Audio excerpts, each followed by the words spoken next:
வணக்கங்க. நான் தான் உங்க தீபக் ட்விங்கிள் எஃப்எம்லேருந்து உங்ககிட்ட பேச வந்திருக்கேன். எல்லாரும் எப்படி இருக்கீங்க? நான் சூப்பராக இருக்கேங்க. அப்புறம் கொஞ்சம் வீடியோஸ்லாம் ஷேர் பண்ணியிருந்தேன். எல்லாமே நீங்கள் பார்த்துருக்கீங்க. பரவாயில்ல, ரொம்ப சந்தோஷம்.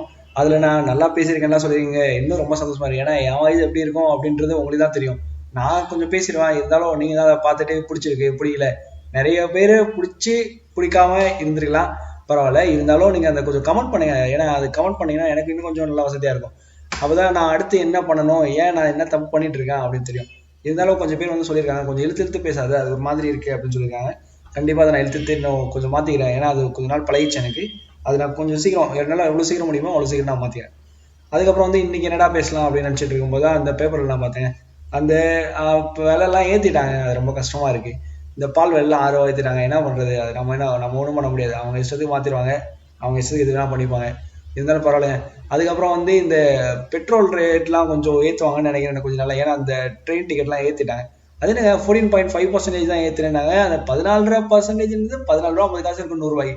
ஆனால் 120 ரூபா டிக்கெட் இருக்கு ஒரு ட்ரெயினில். இப்போல்லாம் 200 ரூபாய்க்கு மேலே தாண்டி போயிடுச்சு. இன்னும் ஊருக்கு போகிறதுல கூட பயமா இருக்கு. வாங்குற சம்பளத்தில் எல்லாமே டிக்கெட் எடுக்கிறதுக்கே சரியா போயிட போல இருக்கு. அதுக்காக நம்மளும் பண்ண முடியாதுங்க. கொஞ்சம் கஷ்டம் தான் அது. இருந்தாலும் இந்த பெட்ரோல்லாம் வண்டியில் போட்டுட்டு இந்த சிக்னல் நிற்கும் போது ஊருன்னு முறுக்காதீங்க. அது முன்னாடிலாம் நல்லா தான் இருந்துச்சு. ஆனால் இப்பெல்லாம் பார்க்கும்போது ரொம்ப கஷ்டமா இருக்கு. சுத்தி நின்றுட்டு இருக்கும்போது பார்ப்பாங்க. உங்களுக்கு தெரியும். அது பார்க்குறவங்க பார்த்து தான் இருப்பாங்க. ஆனா அப்போ ஸ்டைலா இருக்கும். ஆனா முடிஞ்சதுக்கு அப்புறம் பெட்ரோல் யார் போட போறது? நம்ம பாக்கெட் தான் காலியா போவோம். அதை கொஞ்சம் நீங்க பார்த்து கொஞ்சம் ஆஃப் பண்ணி அடுத்தவங்களுக்கு சென்ட் பண்ணுங்க. ஆனா வேணாம், நம்ம காசுலாம் வீணா போயிட்டு இருக்குல்ல. அது ஒரு விஷயம். அப்புறம் இன்னொரு விஷயம், இன்னைக்கு ஒரு பேப்பர்ல பார்த்தேன். அது என்னன்னா அந்த லேடிஸ் ஹாஸ்டல் விஷயம். அது ஏதோ ஆயிடுச்சான்ல, அது நான் கொஞ்சம் பார்க்கல. ஆனா நீ தான் பார்த்தேன். அந்த இது சொல்லியிருக்காங்க. ஒரு அது சும்மா 25 ரூல்ஸ் மேல போட்டிருக்காங்க. அதுல முக்கியமா இந்த உசார் பண்ணி வச்சிருப்பானுங்கல்ல, தட் மீன்ஸ் லவர் வச்சிருக்க பசங்க, ஃப்ரெண்டுன்னு சொல்லிட்டு லேடிஸ் ஹாஸ்டல் பக்கம் போற பசங்க, அவங்களுக்கு தான் ரொம்ப கஷ்டமா இருக்கும்னு நினைக்கிறேன். அது இனிமேல் சுத்தி செவரு இருக்கணுமா, அப்புறம் சிசிடிவி கேமரா, அப்புறம் 4 செக்யூரிட்டி, அப்புறம் லேடிஸ் ஹாஸ்டல்ல லேடிஸ் வார்டன் மட்டும் தான் இருக்கணுமா. என்னமோ இவ்வளவு நாளா ஜென்ஸ் வார்டன் விட்ட மாதிரியே சொல்லுவாங்க. சரி, ஏதோ ஒண்ணு, நமக்கு என்ன, நம்ம என்ன உள்ளே போறோம். அது இருக்கவங்க ஃபீல் பண்ண வேண்டியது. இருந்தாலும் நீங்க இனிமேல் எந்த பசங்க உள்ள போறீங்களோ அங்க ஒரு ரெக்கார்ட் வச்சுக்க போறாங்க. ஏன் உள்ள போறீங்க, எத்தனை மணிக்கு உள்ள போறீங்க, யாரை பார்க்க போறீங்க, எல்லாம் இருக்க போது.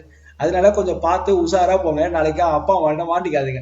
அப்பா மாட்டேன்றது உங்க அப்பா அம்மா கிட்ட கூட பிரச்சனை இல்லைங்க. அந்த பொண்ணோட அப்பா அம்மா கிட்ட நாளைக்கு அப்புறம் அந்த பொண்ணை பிடிச்சி வேற எவனையும் கட்டி வச்சுட்டு போறாங்க. அப்புறம் ஒவ்வொன்று 2 பேரும் அழுதுட்டு ஏதோ ஆயிட போகுது. ஒன்றும் தப்பு இல்லை. ஓகேங்க. இன்னைக்கு இன்னைக்கு கொஞ்சம் நான் ஸ்பீடா பேசியிருக்கேன் நினைக்கிறேன். அது எப்படி இருக்குன்னு பார்த்து சொல்லுங்க. ரொம்ப ஸ்பீடா இருந்ததுனாலும் சொல்லுங்க, பரவாயில்ல மாத்திப்போம். ஏன்னா நான் கொஞ்சம் இந்த ஆட்சியெல்லாம் ஒவ்வொரு கத்திட்டு இருக்காங்களே, நம்ம அதுதானே ஆக போறோம். அதனால கொஞ்சம் பார்த்து கொஞ்சம் கமெண்ட்ல பண்ணுங்க. நீங்க பரவாயில்ல, அசிங்கத்தினா பரவாயில்ல, ஏதாவது மாத்தணும்னா சொல்லுங்க, நான் மாத்திக்கிறேன். அப்புறம் ரொம்ப நன்றிங்க. நான் உங்க நாளைக்கு வந்து பாக்குறேன். பாய்.